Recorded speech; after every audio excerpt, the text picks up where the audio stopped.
ನಮಸ್ತೆ ಸ್ನೇಹಿತರೆ, ವಿಜಯ ನ್ಯೂಸ್ಗೆ ಸ್ವಾಗತ.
ಮುಂದೆ ಹೊಡೆಯಲ್ಲ, ಅಣ್ಣ ಎಲ್ಲ ಹತ್ತವ್ರೆ.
ಇಪ್ಪತ್ತಿಗೆ ಭಾಷಣ ಮಾಡ್ತಾರೆ.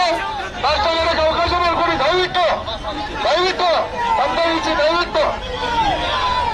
ಈಗ ಅಲ್ಲೂ ಅಲ್ಲ ಚೆಲ್ಲಬೇಕಂತ ಕಾರ್ಯಕರ್ತರು ಎಲ್ಲವೂ ಅಲ್ಲ ಚೆಲ್ಲುವಂತೆ ಮದುವೆ ಮಾತಾಡೋರು ನಿಮ್ಗೆ ಅವ್ರನ್ನ ಹಾಕ್ಬೇಡ್ರಿ, ಆಗಲ್ಲ. ಅಲ್ಲೇ ಹಾಕಿ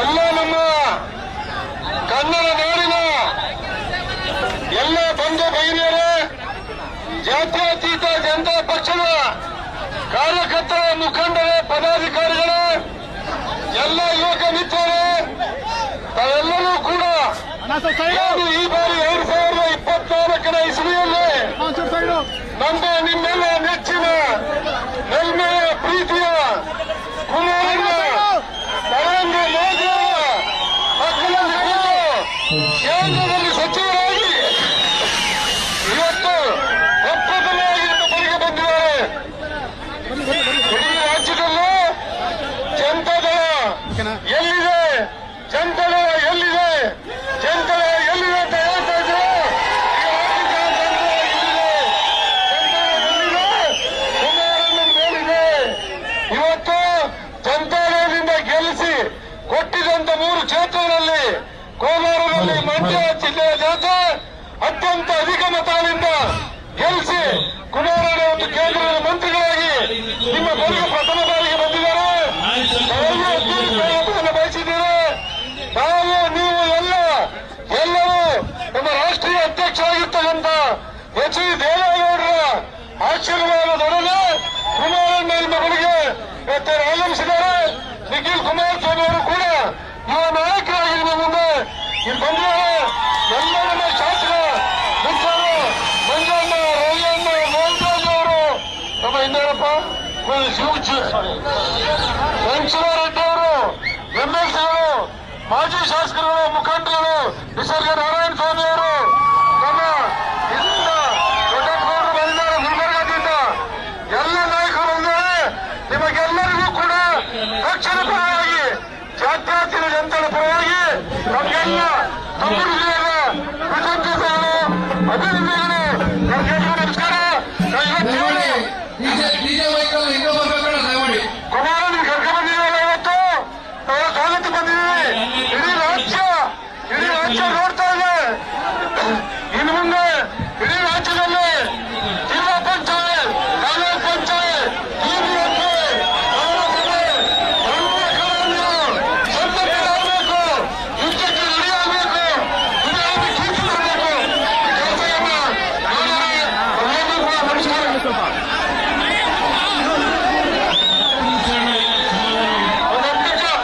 ಕುಮಾರಣ್ಣ ಮಾತಾಡ್ತಾರೆ. ಈಗ ಕುಮಾರಣ್ಣ ಮಾತಾಡ್ತಾರೆ. ದಯವಿಟ್ಟು ಹಿಂದೆ ಇರ್ತಕ್ಕಂಥ ಎಲ್ಲ ಜನ ಮುಂದೆ ಬರ್ಬೇಕಣ್ಣ. ದಯವಿಟ್ಟು ಎಲ್ಲ ಮುಂದೆ ಬನ್ನಿ. ಅಣ್ಣ ಮಾತಾಡ್ತಾರೆ, ಮುಂದೆ ಬನ್ನಿ.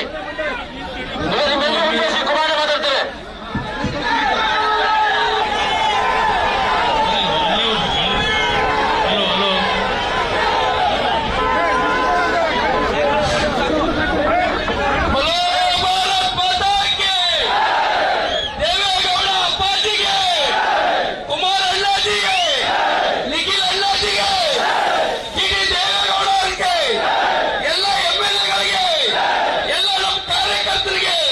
ದಯವಿಟ್ಟು ಎಲ್ಲ ಸ್ಟಾಪ್ ಮಾಡಿ 5 ನಿಮಿಷ 10 ನಿಮಿಷ ಭಾಷಣ ಮಾಡಲಿ ಕುಮಾರಣ್ಣ. ಎಲ್ಲ ಕೇಳೋಣ. ಅಣ್ಣ ಮುಂದೆ ಎಲ್ಲ ಇಳಿಬೇಕಂತ ಕಾಣಿಸ್ತಾನಣ್ಣ. ಕ್ಷಮೆ ಇರ್ಲಿಣ. ದಯವಿಟ್ಟು ಟಿವಿ ಕಾಣಿಸ್ತಾ ಇರುತ್ತೆ.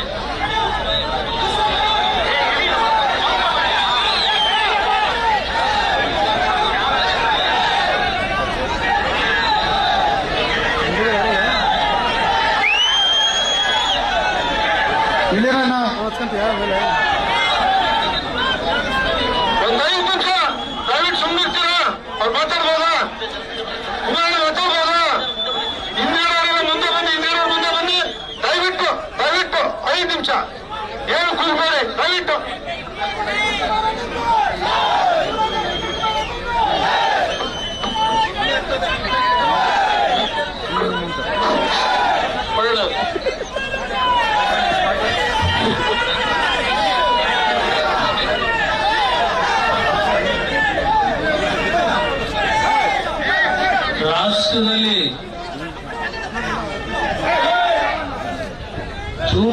13ನೇ ತಾರೀಕಿನ ಲೋಕಸಭೆಯ ಫಲಿತಾಂಶಗಳು ಬಂದ ನಂತರ ದೇಶದಲ್ಲಿ ಮತ್ತೊಮ್ಮೆ ನರೇಂದ್ರ ಮೋದಿಯವರ ನೇತೃತ್ವದಲ್ಲಿ ಎನ್ಡಿಎಯ ಒಂದು ಸರ್ಕಾರವನ್ನ ಗೌರವಾನ್ವಿತ ನರೇಂದ್ರ ಮೋದಿಯವರ ನೇತೃತ್ವದಲ್ಲಿ ಏನೋ ರಚನೆ ಆಗಿದೆ. ಈ ಒಂದು ಕೇಂದ್ರದ ಸಂಪುಟದಲ್ಲಿ ನರೇಂದ್ರ ಮೋದಿಯವರ ನಾಯಕತ್ವದಲ್ಲಿ ಪ್ರಥಮ ಬಾರಿಗೆ ಇವತ್ತು ಇಲ್ಲಿ ನೆರೆದಿರ್ತಕ್ಕಂಥ ಒಂದು ಸಾಂಕೇತಿಕವಾಗಿ ಕೋಲಾರ ಚಿಕ್ಕಬಳ್ಳಾಪುರ ಭಾಗದ ಚಿಕ್ಕಬಳ್ಳಾಪುರ ಜಿಲ್ಲೆ, ಕೋಲಾರ ಜಿಲ್ಲೆ. ಚಿಕ್ಕಬಳ್ಳಾಪುರ ಜಿಲ್ಲೆ ಎಂದರೆ ನೆಲಮಂಗಲದಿಂದ ಪ್ರಾರಂಭವಾಗಿ ದೇವರಹಳ್ಳಿ, ಯಲಹಂಕ, ದೊಡ್ಡಬಳ್ಳಾಪುರ, ಚಿಕ್ಕಬಳ್ಳಾಪುರ, ಬಾಗೇಪಲ್ಲಿ, ಗೌರಿಬಿದನೂರು, ಬ್ಯಾಟರಾಯನಪುರ, ನೆಕ್ಸ್ಟ್ ಅಲ್ಲಿ ಮುಂದೆ ಮಾತಾಡ್ತೀನಿ. ಅದ್ರ ಜೊತೆಗೆ ನಮ್ಮ ಕೋಲಾರ, ವಿಶೇಷವಾಗಿ ನನ್ನ ಕೋಲಾರದ ತಂದೆ ತಾಯಿಂದರು, ಚಿಕ್ಕಬಳ್ಳಾಪುರದ ತಂದೆ ತಾಯಿಂದರು ಎರಡೂ ಕ್ಷೇತ್ರಗಳಲ್ಲಿ ಬಿಜೆಪಿ ಮತ್ತು ಜೆಡಿಎಸ್ ಪಕ್ಷದ ಅಭ್ಯರ್ಥಿಗಳು ಇವತ್ತು ಆಯ್ಕೆ ಆಗ್ತಕ್ಕಂಥದ್ರಲ್ಲಿ ನಿಮ್ಮೆಲ್ಲರ ಆಶೀರ್ವಾದ ನೀಡಿದೆ.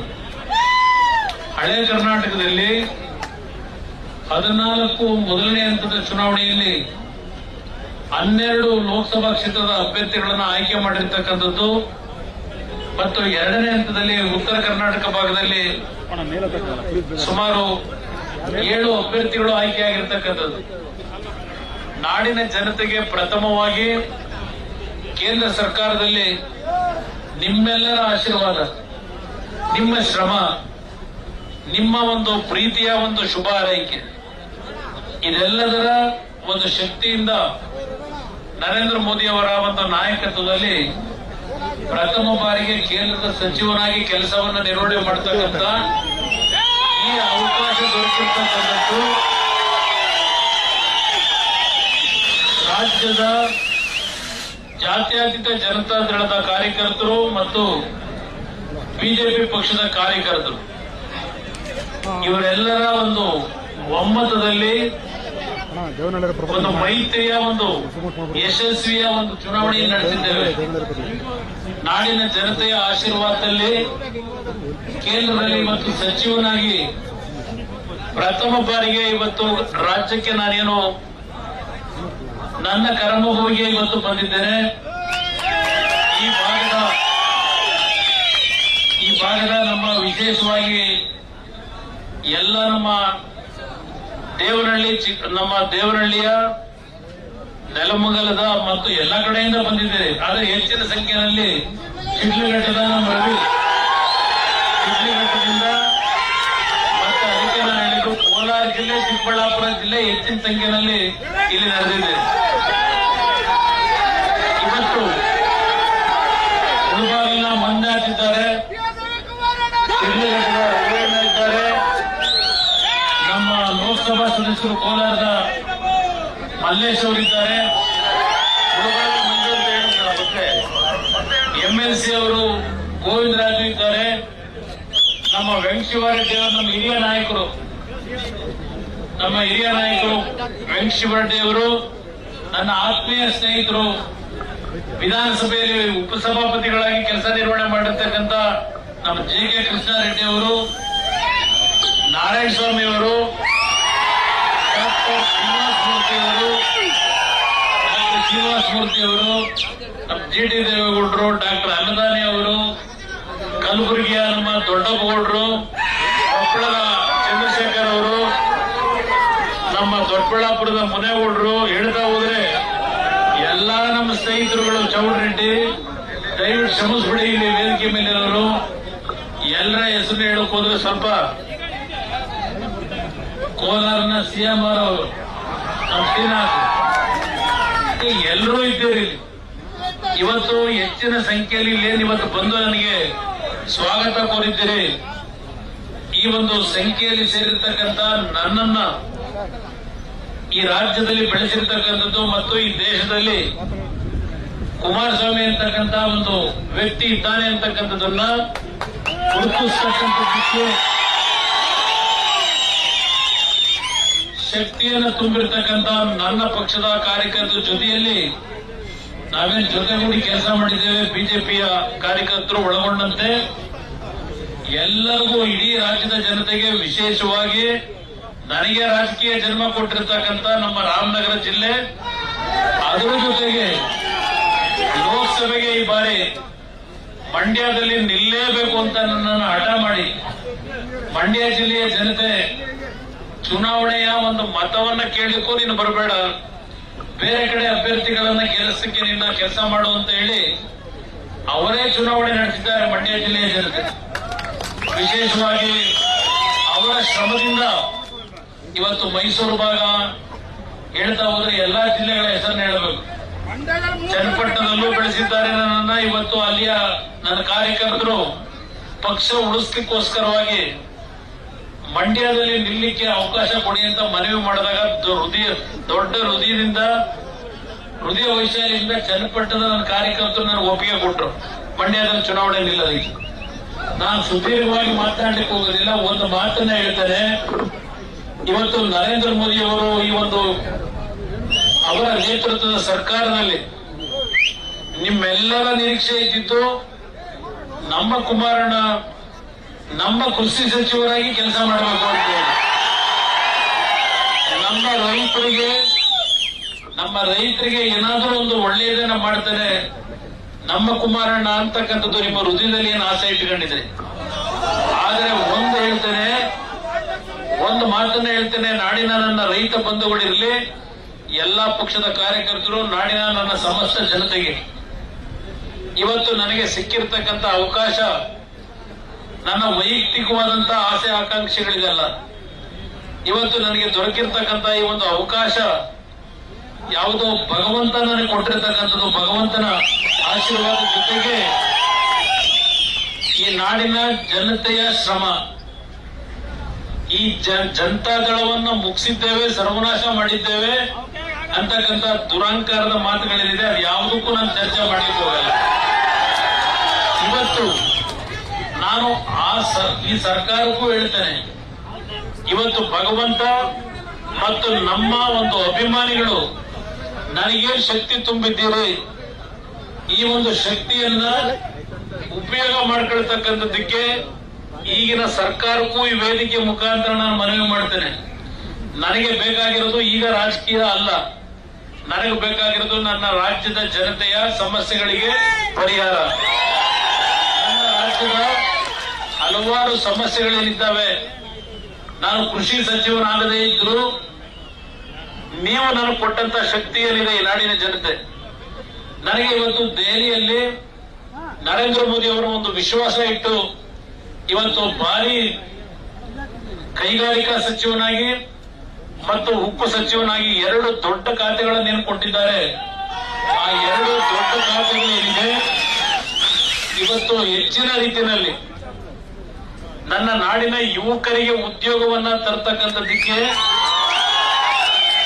ನನ್ನ ಕೈಲಾದ ಮಟ್ಟಿಗೆ ಯಾವ ರೀತಿ ಕೆಲಸ ಮಾಡಬೇಕು ಅನ್ನೋ ಒಂದು ಬಗ್ಗೆ ಚಿಂತನೆ ಇದೆ.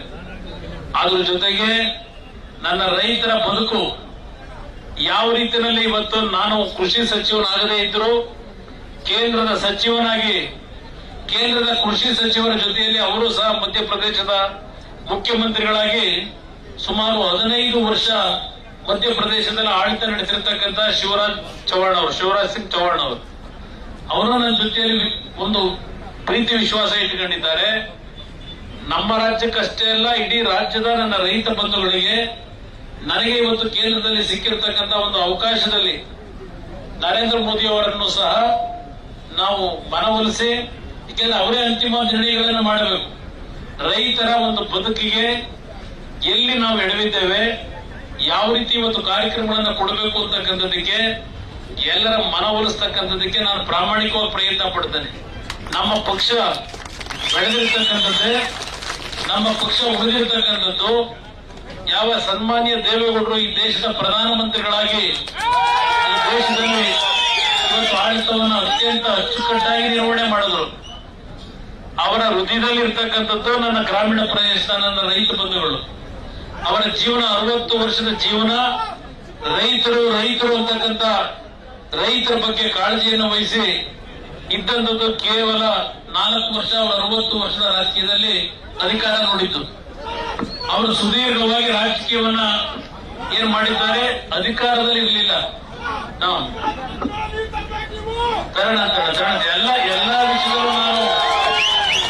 ಎಲ್ಲಾ ವಿಷಯದಲ್ಲೂ ಸಮಗ್ರವಾಗಿ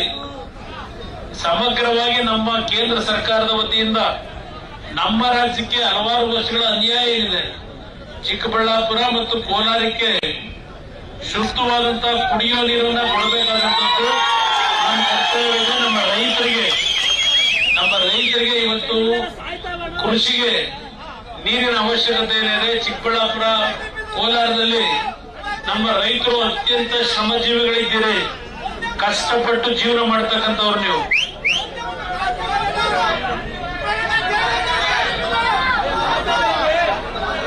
ಹಾಲಿನ ಪ್ರೋತ್ಸಾಹಧನ ಹಲವಾರು ವಿಷಯಗಳಲ್ಲಿ ಇವತ್ತು ಕೇಂದ್ರ ಸರ್ಕಾರದಿಂದ ಹೆಚ್ಚಿನ ನೆರವನ್ನ ತರಲಿಕ್ಕೆ ಅವಕಾಶ ಇದೆ. ನಾನಿನ್ನೂ ಅಧಿಕಾರವನ್ನ ಸ್ವೀಕಾರ ಮಾಡಿ ಇನ್ನೂ ನನಗೆ ಕೇವಲ 1 ವಾರ ಆಗಿದೆ. ನಾನು ಮೊದಲು ಇಲ್ಲೇ ಬಂದಿದ್ದೇನೆ, ಯಾಕೆಂದ್ರೆ ನಾನು ತಿಳ್ಕೊಳ್ಳೋದು ಬಹಳ ಇದೆ ಕೇಂದ್ರ ಸರ್ಕಾರದಲ್ಲಿ. ಇದು ಅದನ್ನ ಆಗ್ಲೇ ಹೇಳುತ್ತಲ್ಲ, ನಿರುದ್ಯೋಗದ ಸಮಸ್ಯೆ ಬಗೆಹರಿಸಲಿಕ್ಕೆ ನನಗೆ ಸಿಕ್ಕಿರ್ತಕ್ಕಂಥ ಈ ಅವಕಾಶ. ನಾನು ನಮ್ಮ ಯುವಕರಿಗೆ ವೇದಿಕೆ ಮುಖಾಂತರ ಹೇಳೋದು, ನಿಮಗೆ ರಾಜ್ಯದೊಳಗೆ ಕೆಲಸ ಕೊಡಿಸಿ ಅನ್ನೋದಕ್ಕಿಂತ ಹೆಚ್ಚಾಗಿ ನನಗೆ ಸಿಕ್ಕಿರ್ತಕ್ಕಂಥ ಈ ಅವಕಾಶದಲ್ಲಿ ಬೇರೆ ಬೇರೆ ಕಡೆ ದೊಡ್ಡ ಹುದ್ದೆಗಳನ್ನ ಕೊಡ್ಲಿಕ್ಕೆ ಅವಕಾಶ ಇದೆ, ಕೊಡಿಸ್ಲಿಕ್ಕೆ ಅವಕಾಶ ಇದೆ. ನೀವು ಬೇರೆ ಕಡೆ ಹೋಗ್ಲಿಕ್ಕೂ ನಮ್ಮ ಯುವಕರು ತಯಾರಾಗಬೇಕು. ಇಡೀ ನಾಡಿನ ಜನತೆಯಲ್ಲಿ ಹೇಳ್ತಾರೆ, ಆ ಅವಕಾಶವನ್ನು ಉಪಯೋಗ ಮಾಡ್ಕೊತೇನೆ. ಅದ್ರ ಜೊತೆಗೆ ಇವತ್ತು ನಮ್ಮ ಕೃಷಿ ಇಲಾಖೆಗೆ ಸಂಬಂಧಪಟ್ಟಂತ ಹಲವಾರು ಕಾರ್ಯಕ್ರಮಗಳನ್ನು ಜಾರಿ ತರಬೇಕು. ನೀರಾವರಿಯ ಸಮಸ್ಯೆಗಳೇನಿದೆ, ಬೆಂಗಳೂರು ನಗರದ ಸಮಸ್ಯೆಗಳೇನಿದೆ, ಇದೆಲ್ಲ ಗೊತ್ತು. ಆದ್ರೆ ನನಗೆ ಸ್ವಲ್ಪ ಕಾಲಾವಕಾಶಗಳು ಬೇಕು. ನಾನು ತೀರ್ಮಾನ ಮಾಡಿದ್ದೇನೆ, ವಾರದಲ್ಲಿ 4 ದಿನ ದೆಹಲಿಯಲ್ಲಿ ಕಚೇರಿಯಲ್ಲಿ ಕೂತು ಕೆಲಸ ಮಾಡಬೇಕು. ನಾನು ತೀರ್ಮಾನ ಮಾಡಿದ್ದೇನೆ. ಯಾಕೆಂದ್ರೆ ಇಡೀ ದೇಶದ ಜವಾಬ್ದಾರಿ ಇಲಾಖೆಯಲ್ಲಿ ನಾನು ನಿರ್ವಹಣೆ ಮಾಡಬೇಕಾಗಿದೆ. ಕೇವಲ ಕರ್ನಾಟಕ ರಾಜ್ಯದಲ್ಲಿ ಅಷ್ಟೇ ಅಲ್ಲ, ಇಡೀ ರಾಜ್ಯದ ದೇಶದ ಜವಾಬ್ದಾರಿ ಕೊಟ್ಟಿದ್ದಾರೆ. ನಾನು ನಮ್ಮ ನಾಡಿನ ಜನತೆಗೆ ಎದುರು ತರಬೇಕು. ನಾನು ರೈತರನ್ನ ಹಾಳಾಗಿ ಬಿಡಲ್ಲ. ಭಗವಂತ ನನ್ನನ್ನ ಇವತ್ತು ಈ ಒಂದು ಅವಕಾಶ ಕಲ್ಪಿಸಿಕೊಟ್ಟಿರೋದು, ಮಂಡ್ಯ ಜಿಲ್ಲೆಯ ಜನತೆ ನನ್ನ ಆಯ್ಕೆ ಮಾಡಿ ಕಳಿಸಿರ್ತಕ್ಕಂಥದ್ದು, ಏನೋ ನಮ್ಮ ಕುಮಾರಣ್ಣನಿಂದ ಒಳ್ಳೇದಾಗುತ್ತೆ ರಾಜ್ಯಕ್ಕೆ ಅಂತ ಏನು ಕಳಿಸಿದ್ದಾರೆ. ನನ್ನ ಸಮಯ ವ್ಯರ್ಥ ಮಾಡೋದಿಲ್ಲ. ಎಲ್ಲಾ ಇಲಾಖೆಗಳಲ್ಲಿ ಯಾವ್ಯಾವ ರೀತಿಯಲ್ಲಿ ನಮ್ಮ ರಾಜ್ಯಕ್ಕೆ ಅನುಕೂಲಗಳನ್ನು ತರಲಿಕ್ಕೆ ಸಾಧ್ಯ, ಎಲ್ಲವನ್ನ ಸ್ವಲ್ಪ ವಿಷಯ ಕ್ರೋಢೀಕರಿಸಬೇಕು. ನಾನು ಒಂದು 15-20 ದಿವಸ ನಾನು ಕೇಂದ್ರದಲ್ಲಿ ಮಂತ್ರಿಯಾಗಿ ಯಾವ ರೀತಿ ಕೆಲಸ ಮಾಡಬೇಕು ಅನ್ನೋದು ಬಹಳ ದೊಡ್ಡ ಕೆಲಸ ಇದೆ. ಅದೆಲ್ಲ ತಿಳ್ಕೋಬೇಕು ನಾನು. ಅದರಿಂದ ಒಂದು 15-20 ದಿವಸ ಅಲ್ಲೇ ಸ್ವಲ್ಪ ಎಲ್ಲಾ ಇಲಾಖೆಗಳ ಬಗ್ಗೆ ಯಾವ್ಯಾವ ರೀತಿ ನಮ್ಮ ರಾಜ್ಯದ ಸಮಸ್ಯೆಗಳಿಗೆ ಪರಿಹಾರ ತರಬಹುದು ಅದೆಲ್ಲವನ್ನ ಕ್ರೋಢೀಕರಿಸಿ ನಂತರ ನಾನು ವಾರದಲ್ಲಿ 4 ದಿನ ಅಲ್ಲೇನ್ ಕೆಲಸ ಮಾಡ್ತೀನಿ. 1 ದಿನ ದೇಶದ ಹಲವಾರು ಭಾಗದಲ್ಲಿ ನಮ್ಮ ಇಲಾಖೆಗಳಲ್ಲಿ ಇರ್ತಕ್ಕಂಥ ದೊಡ್ಡ ಕಾರ್ಖಾನೆಗಳಿದ್ದೇವೆ, ಪಬ್ಲಿಕ್ ಸೆಕ್ಟರ್ ಕಾರ್ಖಾನೆಗಳು, ಇದೆಲ್ಲಕ್ಕೂ ಭೇಟಿ ಕೊಟ್ಟು ಏನೇನು ಸಮಸ್ಯೆಗಳಿದೆ ಅವೆಲ್ಲವನ್ನ ಪರಿಹರಿಸತಕ್ಕಂಥದ್ದು.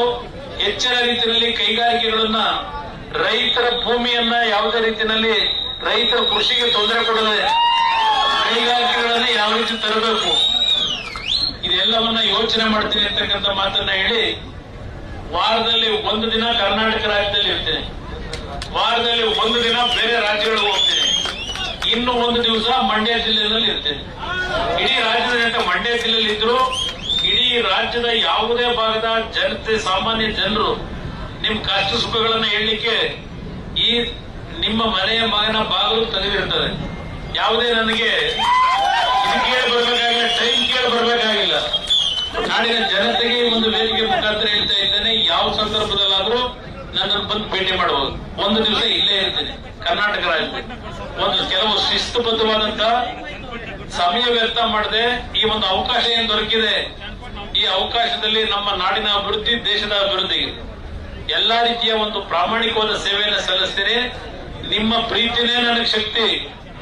ನೀವು ಕೊಟ್ಟಿರ್ತಕ್ಕಂಥ ಪ್ರೀತಿನೇ ನನಗೆ ಶಕ್ತಿ. ಇವತ್ತು ಹಳೆ ಕರ್ನಾಟಕದಲ್ಲಿ 14 ಕ್ಷೇತ್ರದಲ್ಲಿ ಚುನಾವಣೆ ಏನಾಯ್ತು, 12 ಕ್ಷೇತ್ರದಲ್ಲಿ ನಮ್ಮನ್ನ ಗೆಲ್ಲಿಸಿದ್ದೀರಿ.